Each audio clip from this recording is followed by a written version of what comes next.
नमस्कार, once again welcome है आप सभी का। इस वीडियो में हम 50 क्वेश्चंस को सोल्व करेंगे और ये 50 क्वेश्चंस इस प्रकार के हैं कि इन क्वेश्चंस को अगर कोई स्टूडेंट सोल्व कर लेता है तो इलेक्ट्रोस्टैटिक्स में उसके सारे कंसेप्ट क्लियर हो जाएंगे। अलग से उसे और कुछ नया नहीं पढ़ना पड़ेगा, क्योंकि ये जो क्वेश्चंस हैं ये क्वेश्चंस कंसेप्ट भी क्लियर करवाएंगे, साथ में आपके दिमाग में ये फीड करेंगे कि ऐसे क्वेश्चन एग्ज़ाम में आएंगे।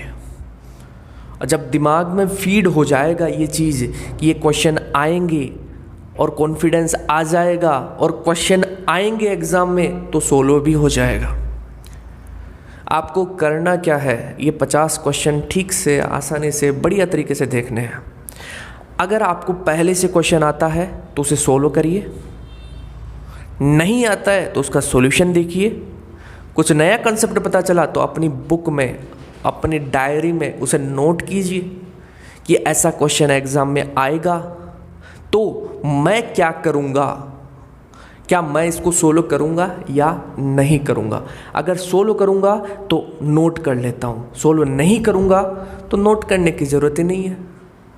क्लियर? जैसे और लोग घूम रहे हैं वैसे ही घूमता रहूँगा। अगर नंबर नहीं बने तो अगर नंबर बनाने हैं तो प्रैक्टिस तो करनी पड़ेगी। तो ये 50 क्वेश्चंस यहाँ पे अपन डिस्कस करेंगे। अपने पास डिजिटल बोर्ड नहीं है कि अपन उसके ऊपर बहुत बढ़िया तरीके से स्लाइड बाय स्लाइड चलने दें। अपने पास वाइट बोर्ड है, इस पर सब कुछ करेंगे और इसी पर मैं आपको 50 क्वेश्चंस कराऊंगा। स्टार्ट करते हैं। आपका टाइम यहाँ पे इन्वेस्ट होगा, वेस्ट नहीं होने वाला है। स्टार्ट करते हैं। देखिए, क्वेश्चन फर्स्ट है, दो समान आवेश एक दूसरे से 3 मीटर की दूरी पर रखे हैं। उनके मध्य कार्य करने वाला प्रतिकर्षण बल 1.6 न्यूटन है। तो प्रत्येक आवेश का मान कितना होगा, ये क्वेश्चन है।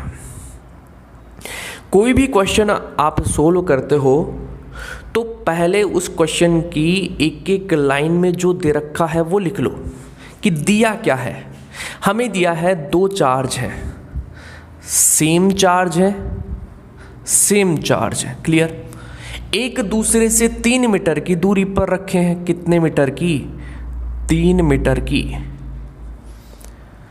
उनके मध्य कार्य करने वाला प्रतिकर्षण बल, समान चार्ज है तो प्रतिकर्षण बल कार्य करेगा, रिपल्सन फोर्स एक्ट करेगा। कितना है? फोर्स इज 1.6 न्यूटन, ये दिया है अपने को। तो प्रत्येक आवेश का मान कितना होगा, मीन्स Q का वैल्यू पूछा है। अब पूछा क्या है वो देखो, Q का वैल्यू। कूलाम का नियम लगेगा। कैसे? देखो, दोनों आवेशों के मध्य कूलाम का नियम क्या लगेगा, K Q अपॉन डिस्टेंस का स्क्वायर, 3 का स्क्वायर 9। क्लियर? ये हो गया अपने पास Q स्क्वायर अपॉन 9। F का वैल्यू कितना आ गया, Q स्क्वायर अपॉन 9। ये वैल्यू आ गया अपने पास F का। ठीक है, Q का वैल्यू चाहिए। K का वैल्यू पता है आपको? K का वैल्यू होता है 9 × 10⁹ ओके। Q square upon 9। देखिए, 9 से 9 कैंसिल हो गया। Q स्क्वायर का वैल्यू कितना आ गया, F अपॉन 10⁹ एक एक स्टेप से चल रहे हैं अपन, ये नहीं है कि भाग गए कहीं से, नहीं, स्टेप वाइज चल रहे हैं। Q square is equal to F upon 10⁹ ये आया। अब अपन वैल्यू रख दें यहाँ पे। F का वैल्यू कितना, 1.6 10⁹ Q स्क्वायर का वैल्यू आ गया। देखिए अब यहाँ पे सॉल्यूशन इसका, Q स्क्वायर का वैल्यू अपने पास आ गया 1.6 × 10⁻⁹ ऐसे ही होगा ना, ये ऊपर जाएगा तो -9 आ जाएगा। क्लियर? क्यू का वैल्यू कितना आ गया, आप बोलोगे अंडर रूट 1.6 गुणा 10 की पावर -9। सोलो कैसे करें 1.6 को, तो हम क्या करते हैं 1.6 को 16 बना लेते हैं। क्या बना ले, 16। कैसे बनाए, देखिए ये पॉइंट हटाएंगे तो यहाँ पे 10 आएगा, 10 की पावर 1 होगा और ये 10 की पावर 1 ऊपर जाएगा तो -1 होगा। मीन्स क्यू का वैल्यू होगा अंडर रूट 16 गुणे 10 की पावर -9 गुणा 10 की पावर -1। क्लियर, क्यू का वैल्यू कितना आ गया, ये आ गया अपने पास 16 multiply 10 to the power -10। Q का वैल्यू कितना आ गया, आप बोलोगे 16 का अंडर रूट 4, 10 की पावर -10 का हो जाएगा 10 की पावर -5, 4 गुणा 10 की पावर -5। यहाँ पे तो माइक्रो कुलाम में उत्तर है, अपने पास कुलाम में उत्तर आया है। कन्वर्ट करना पड़ेगा इसको माइक्रो कुलाम में, कैसे करें, देखिए ये होगा, इसको मैं ऐसे लिख सकता हूँ, -5 है, अगर ये -6 होता, कितना होता, -6, तब काम अपना बन जाता। तो अपन क्या करें भाई, 10 से मल्टीप्लाई कर दें और 10 का भाग लगा दें, तो कितना हो गया 10 की पावर -5। सेम ऐसे तो कर सकते हैं क्या, अब ये ऐसे हो गया 40 गुणा 10 की पावर -5 गुणा 10 की पावर -1, कितना आ गया 40 गुणा 10 की पावर -6, और इसे अपन क्या बोलेंगे 40 माइक्रो कुलाम। क्या बोलेंगे 40 माइक्रो कुलाम। ये लो उत्तर आ गया। ये मैंने डिटेल में लिखा है, मैं इसको डायरेक्ट सोल्व कर सकता था, कोई दिक्कत नहीं है, लेकिन मान लो कि कोई कमज़ोर स्टूडेंट है, वो कैसे करे, तो इसलिए सारा डिटेल बताया कि ऐसे अपन कर सकते हैं। -6 हो गया, 40 माइक्रो कुलाम इसका उत्तर आ जाएगा। क्लियर, चलिए नेक्स्ट क्वेश्चन की बात करते हैं। नेक्स्ट क्या है, 2 आवेशों के मध्य बल F है, यदि आवेशों के मध्य दूरी 3 गुना कर दी जाए तो नया बल कितना होगा। क्या है, दिया क्या है, किस पे फोकस करेंगे, क्वेश्चन में दिया क्या है, दिया है 2 चार्ज हैं, कितने हैं 2 चार्ज, जिनके बीच बल दिया है कितना है F। ये फोर्स दिया है अपने को, किनके बीच, 2 आवेशों के मध्य, 2 आवेशों के मध्य, फोर्स बिटवीन 2 चार्जेस F है। यदि आवेशों के मध्य दूरी 3 गुना कर दी जाए तो नया बल, चार्ज में कोई चेंज नहीं किया, दूरी में चेंज कर रहा है, तो देखिए force is inversely proportional to होता है R², राइट। ये होता है अपने पास। पहली सिचुएशन की बात करें, फर्स्ट सिचुएशन में डिस्टेंस R² है, क्या डिस्टेंस है R, ये चार्ज है, समझो ये चार्ज है, यहाँ पे क्यों, यहाँ पे क्यों, सेम थोड़ी ना है, अलग अलग है, Q1 Q2 और डिस्टेंस है R, राइट। देन फोर्स क्या आ गया, प्रोपोर्शनल टू, ये आ जाएगा 1/R²।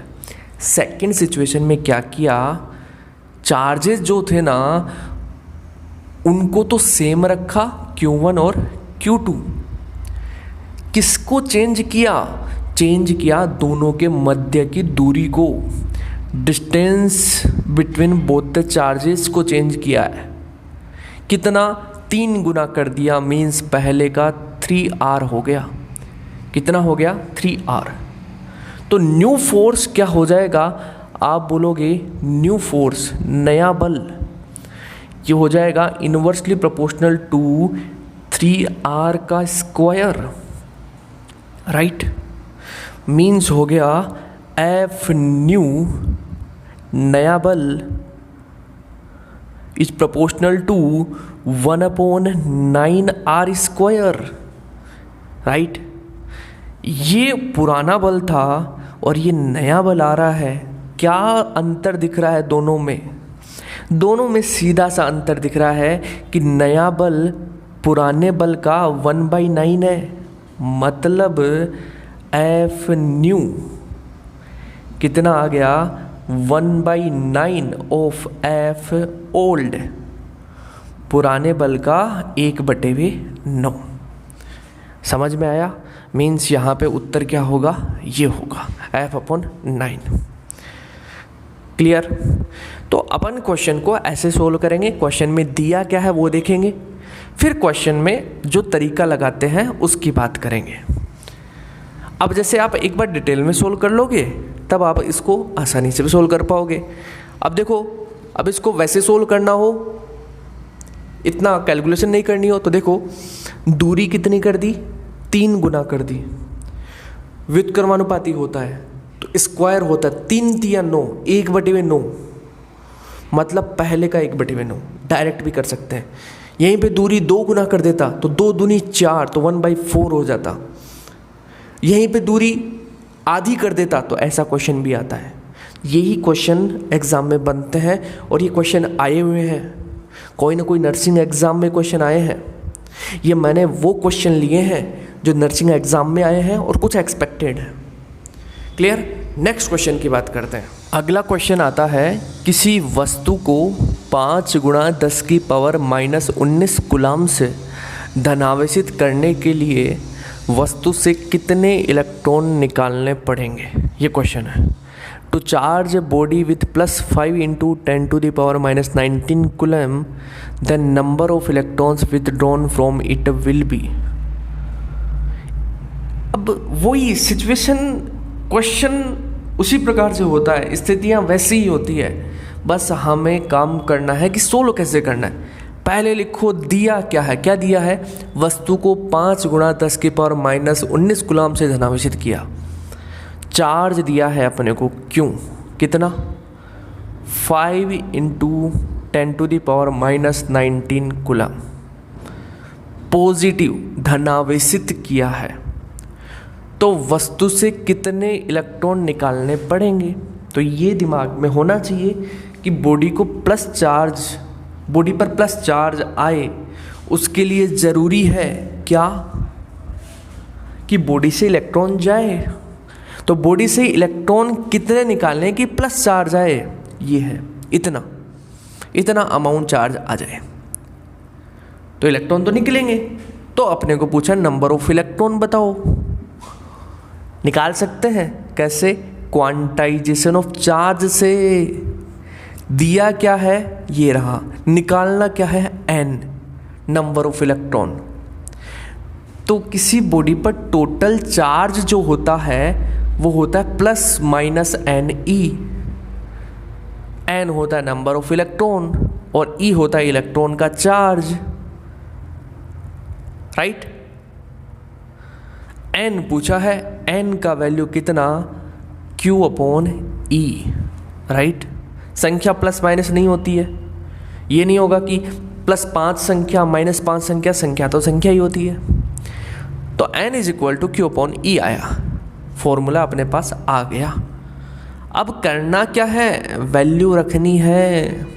रखें वैल्यू, देखो n = Q/E। Q का वैल्यू है 5 × 10⁻⁻19 और E का वैल्यू कितना, 1.6 × 10⁻⁻19, राइट। ये इससे कट जाएगा, n का वैल्यू आएगा 50/16। कैसे हुआ, पॉइंट था, पॉइंट हटाया तो ऊपर 0 आ गया। अब अगर भाग दूं तो कितना आएगा, 16 × 3 = 48, फिर 2 20 हो गया, तो 16 एकम 16 हो गया, 3.1 इलेक्ट्रॉन। ऐसे थोड़ी ना होगा कि 3.5 इलेक्ट्रॉन 3.2 इलेक्ट्रॉन निकाल दो, न न न न न, या तो 3 इलेक्ट्रॉन या फिर 4 इलेक्ट्रॉन। तो यहाँ पे कितने इलेक्ट्रॉन आएंगे, 3 इलेक्ट्रॉन। तो नंबर ऑफ इलेक्ट्रॉन, इलेक्ट्रॉनों की संख्या कितनी होगी, 3। इस प्रकार से सोल्व हो जाएगा क्वेश्चन। क्लियर। ये क्वांटाइजेशन ऑफ चार्ज पर बेस्ड क्वेश्चन है और इस पर क्वेश्चन आते हैं। अगला क्वेश्चन, दो आवेशों के मध्य कांच की पट्टिका रखने पर विद्युत बल पहले की तुलना में होगा। A glass slab is placed between two charges, then compare the force with the initial position. दिया क्या है, दो आवेश हैं, इनके मध्य कोई बल है, किया क्या है, कांच की पट्टिका रख दी, तो बल बताओ। ऐसे क्वेश्चन है। देखो क्वेश्चन में दो चार्ज गिवन है, Q1 और Q2। सर ये तो दिया ही नहीं, Q1 Q2 मान लिया। डिस्टेंस है R और कहाँ पे है, हवा या निर्वात में, तब उनके मध्य बल F है। कितना है, F। क्लियर। किया क्या है, अब चार्जेस के बीच में इन्होंने कांच की पट्टिका रख दी, ग्लास स्लैब रख दिया, डिस्टेंस वही है R। तो पूछा है ये जो बल आएगा अब ये पहले की तुलना में बढ़ेगा घटेगा क्या होगा। देखो कांच की पट्टिका रखी तो इसका एक परावैद्युतांक होगा एप्सिलॉन R, डाइलेक्ट्रिक कांस्टेंट। अब हमें पता है, मैंने आपको डायरेक्ट ही बता रखा है, एफ मीडियम, माध्यम में बल, एक मीडियम आ गया दोनों के बीच में, ये होता है एफ अपॉन एप्सिलॉन R। मतलब पुराने बल का 1 अपॉन एप्सिलॉन R होगा। मतलब क्या हुआ कि माध्यम में जो बल आएगा वो घट जाएगा या बढ़ जाएगा। आप बोलोगे एप्सिलॉन R का भाग लग गया, तो एप्सिलॉन R का भाग लग गया तो वैल्यू घट गई, मतलब फोर्स पहले की तुलना में कम हो जाएगा। क्या हो जाएगा, कम। क्वेश्चन है P एंड E के मध्य क्या कोण होना चाहिए कि एक समान विद्युत क्षेत्र में रखे द्विध्रुव पर बलाघूर्ण का मान अधिकतम हो। टॉर्क मैक्सिमम कब होगा, तो देखिए टॉर्क का फॉर्मूला होता है PE sin थीटा। पूछा है टो मैक्सिमम कब होगा, देखिए मैक्सिमम होगा जब साइन थीटा का वैल्यू 1 हो, और साइन थीटा का वैल्यू 1 कब होगा, जब थीटा कितना हो, 90।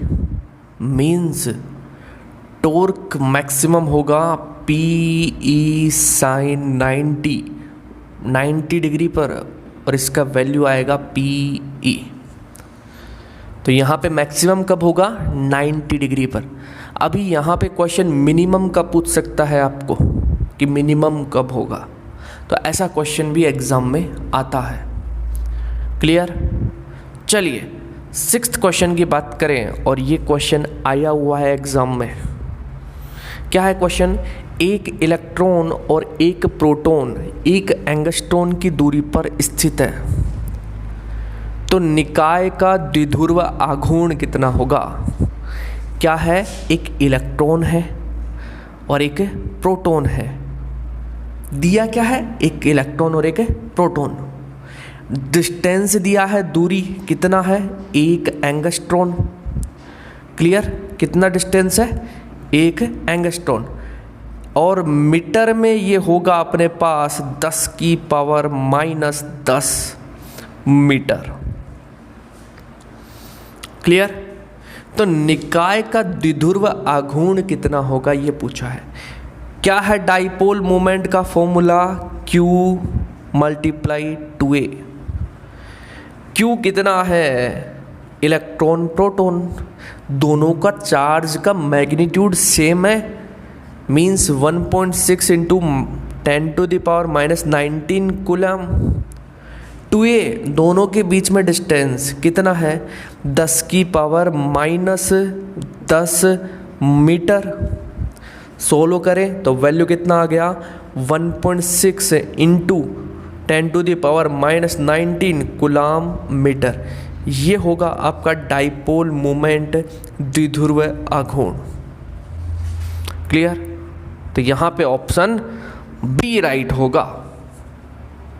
ओके, चलिए नेक्स्ट क्वेश्चन पे चलते हैं। क्वेश्चन है एक इलेक्ट्रॉन व प्रोटॉन सम विद्युत क्षेत्र में स्थित है, तो उन पर त्वरण का अनुपात कितना होगा। क्वेश्चन में क्या है, एक यूनिफॉर्म इलेक्ट्रिक फील्ड है। क्या दिया है, यूनिफॉर्म इलेक्ट्रिक फील्ड, एक समान विद्युत क्षेत्र। इसमें इलेक्ट्रॉन है एक तो, और एक है प्रोटॉन। क्लियर, इन पर कितना त्वरण लगेगा ये पूछा है। देखिए, अगर इलेक्ट्रॉन और प्रोटॉन की बात चल रही है तो इलेक्ट्रॉन नेगेटिव चार्ज है, इस पर बल लगेगा इलेक्ट्रिक फील्ड के अपोजिट। प्रोटॉन पॉजिटिव चार्ज है, इस पर बल लगेगा इलेक्ट्रिक फील्ड की डायरेक्शन में, दिशा में। बल क्या होगा, यहाँ पे हो जाएगा E मल्टीप्लाई E, और यहाँ पे हो जाएगा P मल्टीप्लाई E, क्योंकि E का वैल्यू तो सेम है। ये नेगेटिव होगा, क्यों, क्योंकि इलेक्ट्रिक फील्ड के विपरीत है। ये पॉजिटिव होगा, क्यों, इलेक्ट्रिक फील्ड के डायरेक्शन में है। मैं कहूँ इलेक्ट्रॉन पर लगने वाला बल होगा -E। अच्छा, प्रोटॉन पर लगने वाला बल आप बोलोगे PE। ओके, क्लियर, इतनी बातें क्लियर है। मैग्नीट्यूड की बात करूं, परिमाण की बात करूं, तो परिमाण मेरे पास होगा FE = EE, राइट। FP का वैल्यू कितना होगा, PE। P क्या है, प्रोटॉन का चार्ज, E क्या है, इलेक्ट्रॉन का चार्ज, और दोनों चार्ज तो सेम होते। हमें पूछा है त्वरण का अनुपात। ये तो आया है बल कि इलेक्ट्रॉन पर लगने वाला बल इतना है और प्रोटॉन पर लगने वाला बल इतना है। अब देखिए, न्यूटन की गति के दूसरे नियम से, from the second law of Newton, हम जानते हैं F = ma होता है। तो यहाँ पे फोर्स E लग रहा है इलेक्ट्रॉन के लिए, तो इलेक्ट्रॉन के लिए फोर्स क्या हो जाएगा, FE MAE और ME, राइट। और FE कितना है, EE है, वैल्यू कितना, ME और AE, राइट। इतनी बात, अरे इतनी बात सही है भाई। F = ma होता है, F = ma, और इलेक्ट्रॉन के लिए क्या हो जाएगा, E ME और AE, भाई इलेक्ट्रॉन का मास और इलेक्ट्रॉन का त्वरण और इलेक्ट्रॉन पर कार्य करने वाला बल। ओके, और ये कितना है, EE। हमें चाहिए त्वरण। त्वरण कितना आया, AE का वैल्यू आ गया EE/me, राइट। इसी प्रकार AP कितना होगा, PE/mP, राइट है इतनी बात। इसी प्रकार से अपना AP होगा। दोनों का अनुपात लें तो देखिए AE/AP, यही पूछा है अपने को। अनुपात लिया दोनों का तो कितना हो गया, EE/me, ये हो गया MP/PE। भाग देंगे, ये ऊपर चला जाएगा, इस प्रकार से आएगा।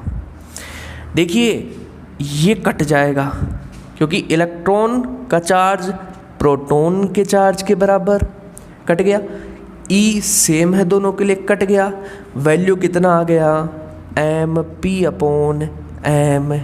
आ गया, MP/me। मतलब इलेक्ट्रॉन और प्रोटॉन के त्वरण का अनुपात जो होगा वो क्या होगा, MP/me, जस्ट विपरीत होगा।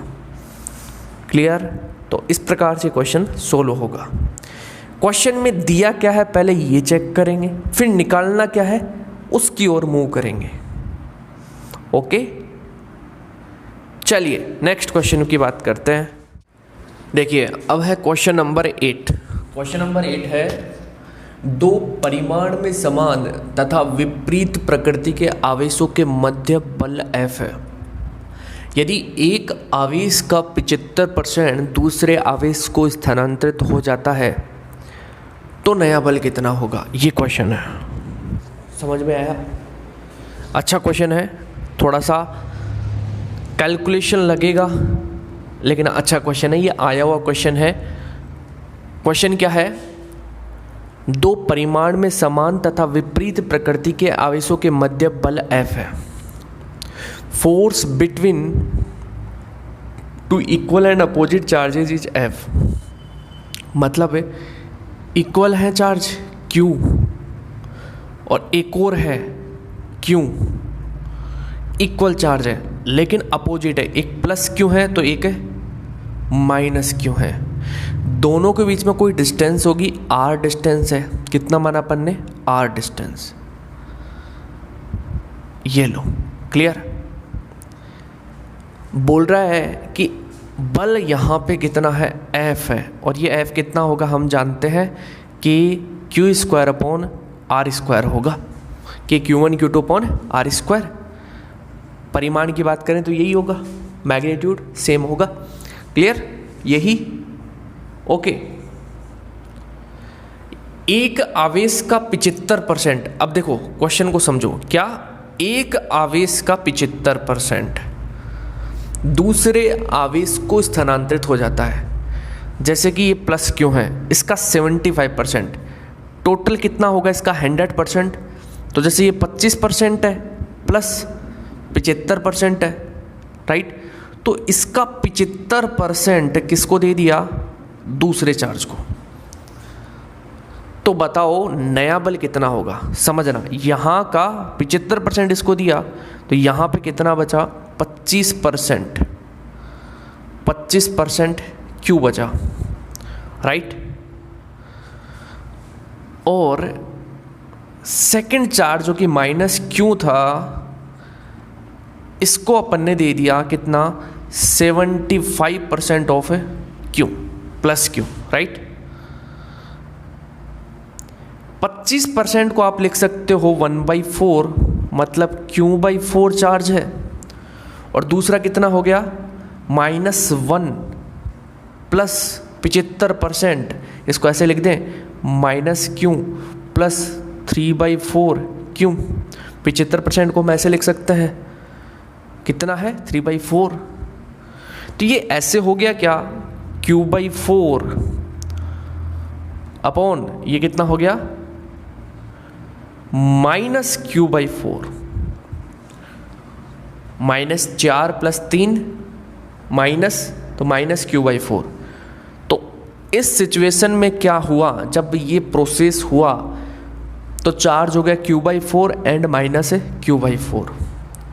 डिस्टेंस कितना है? सेम है, डिस्टेंस में तो कोई चेंज ही नहीं हुआ है, R। तो फोर्स कितना हो जाएगा ये पूछा है। देखिए फोर्स निकाले, डिस्टेंस सेम है तो क्या होगा? चार्जेस के प्रोपोर्शनल। मतलब हो जाएगा, अगर पूरा ही निकाले तो क्या होगा? K Q/4 multiply Q/4 upon R², यही होगा। इसे अपन लिख सकते हैं कि Q² अपॉन 4 चौके 16 16 और R²। मतलब जो न्यू फोर्स आ रहा है F', ये पहले वाले का कितना मल्टीपल आ रहा है? आप बोलोगे 1/16 ऑफ F। ये उत्तर हो जाएगा इसका, 1/16 गुना हो जाएगा पुराने वाले का। आंसर क्या आएगा? F/16। क्लियर? आसान क्वेश्चन था, बस स्टेप वाइज सोल्व करना होता है। अगला क्वेश्चन है, विद्युत द्विध्रुव के अक्ष पर तथा निरक्ष पर विद्युत क्षेत्र की तीव्रताओं का अनुपात। देखिए इलेक्ट्रिक डाइपोल के अक्ष पर इलेक्ट्रिक फील्ड होता है 2 kp/r³ मैग्नीट्यूड में, परिमाण में, और निरक्ष पर होता है इक्वेटर, ये होता है kp/r³। दोनों में क्या रिलेशन आ रहा है? दोनों का अनुपात कितना आ रहा है? आप बोलोगे ई ए अपॉन ई ई, एक्सिस और इक्वेटर, अक्ष और निरक्ष। ये हो गया अपने पास 2/1। देखिए क्लियर, मतलब यहाँ पे ऑप्शन बी राइट होगा। नेक्स्ट क्वेश्चन है, दो छोटे चालक गोले हवा में 30 सेंटीमीटर की दूरी पर स्थित हैं, जिन पर 2 × 10⁻⁷ कूलम तथा 3 × 10⁻⁷ कूलम आवेश है, तो दोनों के मध्य बल कितना होगा? ये क्वेश्चन है। इंग्लिश में मैंने नहीं लिखा तो मैं बता देता हूँ। 2 स्मॉल कंडक्टिंग स्फेयर है, 2 small conducting sphere are placed in air at a distance 30 centimeter. Charge on them is 2 × 10⁻⁷ coulomb and 3 × 10⁻⁷ coulomb respectively. Then calculate the force between them. ये है, दो छोटे चालक गोले हैं, छोटे चालक गोले जिन पर चार्ज दिया है कितना? एक पे दिया है 2 × 10⁻⁷, एक पे दिया है 3 × 10⁻⁷। हवा में रखे हैं कितने डिस्टेंस पे?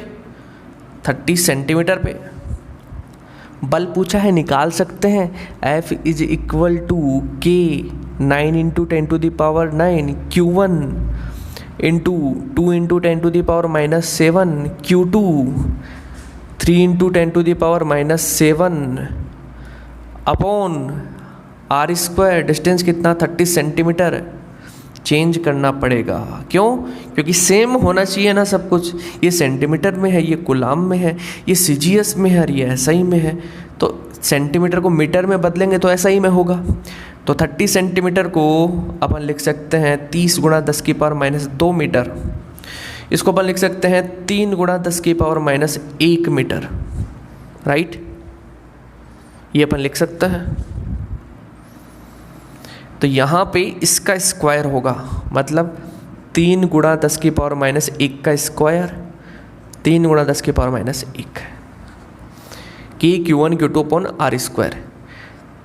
3 तिया 9 कैंसिल, 3 दूनी 6, ये कितना है? 10⁻⁻1 और ये भी 10⁻⁻1, कितना हो गया? 10⁻+2। देखो F का वैल्यू आ गया 3 दूनी 6 गुणा 10⁻⁷ गुणा 10⁻⁷ गुणा 10⁻9 गुणा 10⁻⁻1 -2 और ऊपर गया तो +2। क्लियर? मतलब फोर्स हो गया 6 गुणा 10⁻⁻14, ठीक है, गुणा 10⁻11। क्लियर है? इतनी बातें इतना अपन लिख सकते हैं। ये 10⁻2 हुआ, ये 10⁻2 ऊपर गया +2 हो गया, 10⁻9 था, -7 -14 हो गया, 9 और 2 11 हो गया, और यहाँ पे फोर्स आ गया 6 × 10⁻⁻3। क्लियर? ये आ गया अपने पास फोर्स इस सिचुएशन में। ओके, चलिए तो नेक्स्ट क्वेश्चन की बात करते हैं। देखिए नेक्स्ट क्वेश्चन आता है, 2 बिंदु आवेश +9e व +e 16 सेंटीमीटर की दूरी पर स्थित है। एक आवेश क्यों इसकी अक्ष पर कहाँ पर रखें कि यह साम्यावस्था में रहे? इक्विलिब्रियम का क्वेश्चन है, अच्छा क्वेश्चन है। इस क्वेश्चन को सोल्व करने के लिए सबसे पहले साम्यावस्था का मतलब पता होना चाहिए। साम्यावस्था, इक्विलिब्रियम क्या है? साम्यावस्था, साम्यावस्था का मतलब है कि आवेश की स्थिति परिवर्तित कर दें। 2 चार्ज हैं या 3 चार्ज हैं, उनमें से किसी आवेश की साम्यावस्था की बात कर रहा है तो उस आवेश की स्थिति चेंज कर दें, हटा के दूसरी जगह कर दें उसको। तो वापस वो अपनी पोजीशन में आ जाएगा। मतलब ये दो चार्ज है, अगर ये साम्यावस्था में है ये, तो अगर मैं इसको हटाऊंगा तो ये वापस अपनी पोजीशन में आ जाएगा। ये क्या है? इक्विलिब्रियम, इसे बोलते हैं साम्यावस्था। और साम्यावस्था की स्थिति पर जो टोटल फोर्स होता है ना, वो क्या होता है? ज़ीरो होता है साम्यावस्था पर। जैसे कि यहाँ पे क्या है कि +9e चार्ज है और +e चार्ज है, डिस्टेंस है 16 सेंटीमीटर। एक चार्ज Q रख रहे हैं दोनों को मिलाने वाली लाइन पे। कहाँ पर रखें कि साम्यावस्था में हो ये चार्ज, मतलब इसको यहाँ से हटाएं तो वापस अपनी पोजीशन में आ जाए। ये है साम्यावस्था का मतलब। तो ये 16 सेंटीमीटर का डिस्टेंस है। हमने माना कि इसको +e से x सेंटीमीटर पे रखा अपन ने, तो ये बच गया कितना? आप बोलोगे 16 - x, यही बचेगा। राइट है क्या? ये डिस्टेंस कितना होगा? 16 - x। ये अगर x है तो ये 16 - x होगा। तो Q को डिस्प्लेस करेंगे तो वापस अपनी पोजीशन में आ जाएगा, मतलब साम्यावस्था में होगा। तो उसके लिए हमने डिस्टेंस माना इससे x, और इससे कितना हो गया? 16 - x। अब क्या होगा? साम्यावस्था का मतलब हो गया कि इस पर टोटल फोर्स क्या होगा? 0। तो Q पर फोर्स लग रहा है एक तो 9e के कारण और एक लग रहा है E के कारण। तो टोटल फोर्स क्या हो गया? आप बोलोगे 9e Q upon K Q1 Q2 upon R², इसके कारण प्लस इन दोनों के मध्य K Q E upon x² is equal to 0। Solve करें तो वैल्यू आ गया K 9e Q upon 16 - x² is equal to K Q E upon x²। Minus में सोल्व करें, K से K कट गया, Q से Q कट गया, E से E कट गया। वैल्यू कुछ इस प्रकार से आई 9/16 - x का whole square is equal to 1/x का होल स्क्वायर। देखो दोनों तरफ अंडर रूट ले लें तो ये 3/16 - x होगा और ये होगा 1/x। क्रॉस मल्टीपल करें तो ये 3x आएगा और ये 16 - x। 4x का वैल्यू आएगा 16 है, x का वैल्यू कितना आ गया? 4 चौके 16। x का वैल्यू 4 है तो 16 - x का वैल्यू 12 होगा। राइट। तो +9e से 12 सेंटीमीटर और +e से 4 सेंटीमीटर, तो +9e से 12 सेंटीमीटर दूर होगा। क्लियर? तो इस प्रकार से सोल्व करते हैं साम्यावस्था वाले क्वेश्चन को। टोटल फोर्स 0 होगा उस पर। आगे क्वेश्चन है दो आवेश +5 माइक्रोकूलम और -5 माइक्रोकूलम के मध्य बल दिया है 9 न्यूटन। यदि दोनों आवेशों को स्पर्श करके पुनः उसी दूरी पर रख दिया जाए तो बल कितना हो जाएगा? ये क्वेश्चन है। दो चार्ज है +5 माइक्रोकूलम और -5 माइक्रोकूलम, दोनों को टच किया इन्होंने और वापस से उसी पोजीशन में रख दिया तो फोर्स पूछा है, बताओ कितना। अच्छा क्वेश्चन है ये। दोनों को टच करेंगे +5 -5 कितना हो गया? 0। चार्ज कितना हो गया? 0। अब वापस उसी पोजीशन में रखेंगे तो चार्ज तो 0 है इन पे। चार्ज 0 है तो फोर्स कितना होगा? 0। क्लियर? Next question number 13। अच्छा क्वेश्चन है। HCl अणु का द्विध्रुव आघूर्ण दिया है P, कितना? 3.4 × 10⁻³ 30। इनके आयनों के मध्य दूरी हम जानते हैं इलेक्ट्रिक डायपोल मूवमेंट में, जैसे एक प्लस होगा तो एक क्या होगा? माइनस होगा। डायपोल ऐसे ही बनता है। तो इनके आयंस के बीच में जो डिस्टेंस है 2a, वो अपने को पूछी है। निकाल सकते हैं कैसे? 3.4 into 10⁻⁻30 P is equal to Q dot 2A से। Q का वैल्यू क्या होगा? अरे आयन प्लस या माइनस, मतलब 1.6 into 10⁻⁻19 coulomb, right, multiply distance, और वो डिस्टेंस ही अपने को निकालनी है। कितना आ गया? ये पॉइंट से पॉइंट गया तो 16 दूने 32 भाग दें 16 दूने 32 पॉइंट, या चलो वैसे डिवाइड करते हैं, 34/16 गुणा 10⁻−30 बटे 10⁻−19, यह आ गया दोनों के बीच में डिस्टेंस, राइट। ये डिस्टेंस आएगा। सोल्व करें तो ये वैल्यू आ गई 16 दूने 32, फिर आया 2 20, 16 एकम 16, फिर आया 4 40, 16 दूने 32, फिर 8 16 पंजे 80, 2.125 इंटू 10⁻11 ये डिस्टेंस आएगी दोनों के बीच में। यह आपने को 2A पूछा है, A नहीं पूछा है। ध्यान रखना डिस्टेंस कितना आएगा? 2.125 गुणा 10⁻−11 और मीटर में। क्लियर? तो इस वीडियो में अपन 13 क्वेश्चन ही सोल्व करेंगे। नेक्स्ट वीडियो में बाकी के क्वेश्चन सोल्व करेंगे। ओके, तो मिलते हैं नेक्स्ट वीडियो में।